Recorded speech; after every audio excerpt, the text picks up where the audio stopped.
ఈ యూట్యూబ్ క్రిస్టియన్స్తో నేను మాట్లాడేది ఏమిటంటే, మీరు అనుకుంటున్నారు మేము ఇన్ని ప్రసంగాలు వింటాం, మేము ఎప్పుడు వంటగదిలో కూడా ప్రసంగమే పెట్టుకుంటాం, మా టీవీలో ఎప్పుడు క్రిస్టియన్ ఛానల్సే రన్ అవుతున్నాయి అంటే, అసలు అదే మీరు సీరియల్ చూసినా బాగుపడతారేమో కానీ మీరు క్రైస్తవ మెసేజ్లు వరుసగా విన్నారంటే మీరు చెడిపోతారు.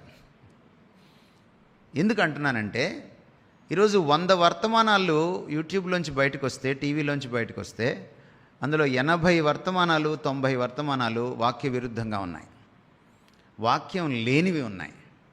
మిగిలింది ఏదో చెత్తా చెదారం అంతా చెప్తున్నారు. ప్రజలు వాక్య లేమితో బాధపడుతున్నారంటే అది ప్రజలు తప్పు కాదు, బోధకుల తప్పు.